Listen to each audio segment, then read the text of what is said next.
Microphone technology has gotten better over the years, but actual innovation, it hasn't really happened. Sure, the USB mic boom of the 2010s was fine, but realistically, all USB mics are just regular microphones with tiny interfaces strapped to them. So the last real innovation in microphones was basically the electret condenser, or maybe the first unidirectional microphone. So we're talking like late 50s, early 60s at best. And outside of a few tweaks, a condenser mic like this, it's almost 100-year-old technology. I guess if it ain't broke, right? Now, the technology around microphones has continued. Kinda. Things like MEMS mics are cool, but they're basically just really small microphones, because fundamentally, microphones are microphones are microphones. A U87 from the 70s is still fantastic. An SM58 from the 70s, still fantastic. And honestly, you'd barely be able to tell it apart from a brand new SM58 today. And I can't really blame the companies for not pushing the envelope. I mean, what are you gonna do? Well, that's where this comes in. The AIM Audio Essence. This is a microphone that is actually trying to do a little bit more. So let's take a look and see if it truly improves on the tech. First, let's take a look at the shock mount. Now, this is a really well-built shock mount. It's way more compact than most, but it's also more dense, so it could get in your way if you aren't careful. I have to say, this thing is also clearly designed to keep resonance down. It's also pretty slick, with magnets for what they're calling a resorber ring and the pop filter. Now, apparently the pop filter and the resorber ring are intended to do the same thing. Eliminate resonance from the shock mount. Not something I can really test, but still cool. One note though, it's either one or the other, the pop filter or the resorber ring. You can't have both at once. Now, when you drop the microphone in, you just keep pushing it until it clicks. Once it's in, it's in. And to take it out, you pull apart the little side tabs and it slides right out.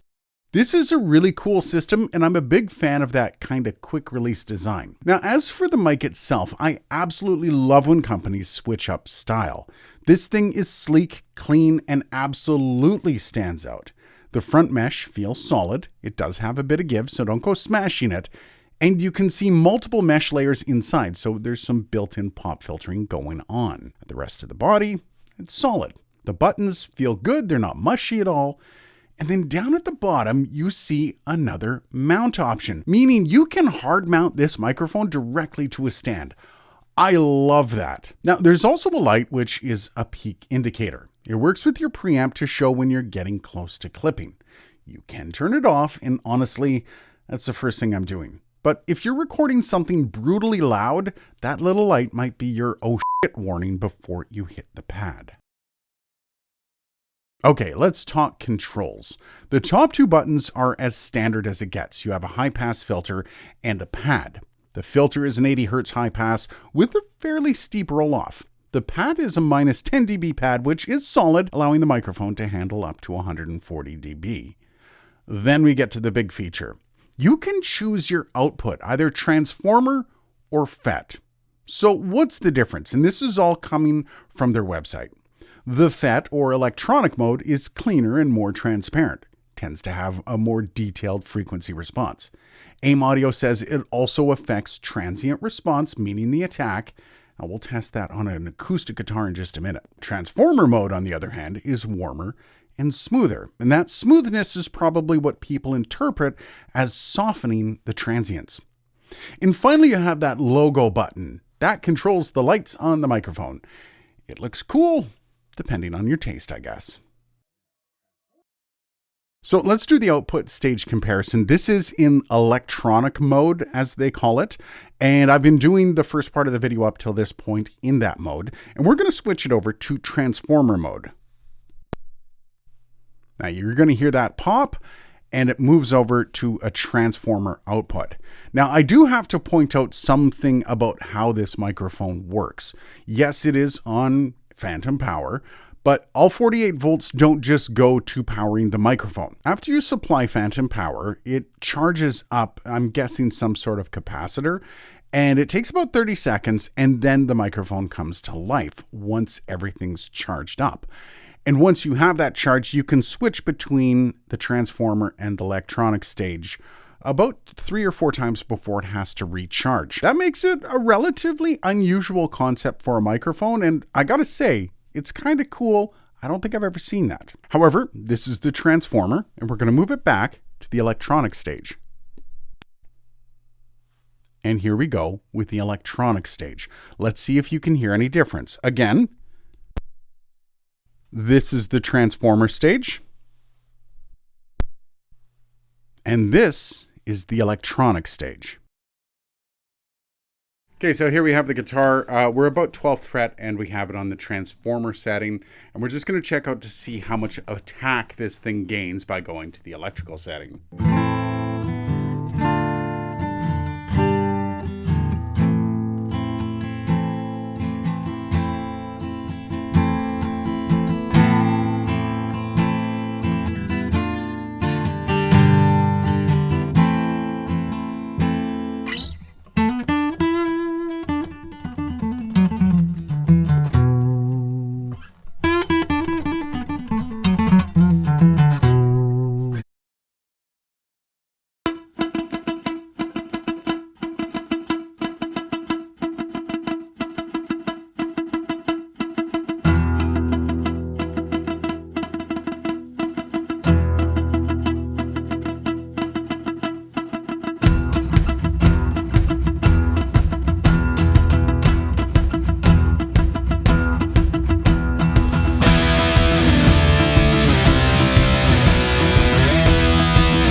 So what's real here and what's just marketing?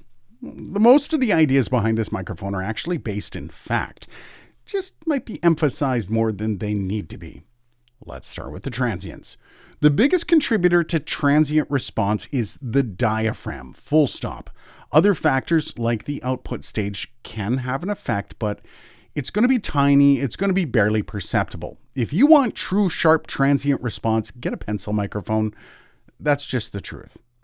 As for the output stages, yes, you are going to hear a difference. FET gives more detail. Transformer gives you more warmth.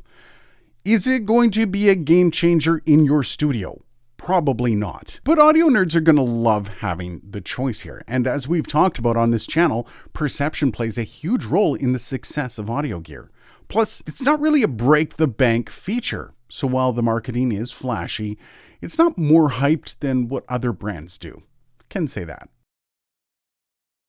So with all that said, this is a really nice mic. I love the sound of it. And while AIM Audio's attempt at reinventing the wheel might not be groundbreaking, the mic itself is excellent. And they managed to break away from the usual designs, which I always love. Nothing here feels borrowed or reused. Total respect for that. It's actually kind of refreshing. And honestly, how stale the audio industry can get, I don't blame them for creating a bit of buzz with their marketing. We need more companies willing to try new things if this space is going to stay relevant. And I think AIM Audio did exactly that. What do you think though? Is this a mic that you would add to your locker? Does having switchable output stages make you more interested? Let me know down below. Cheers guys, and thanks for watching.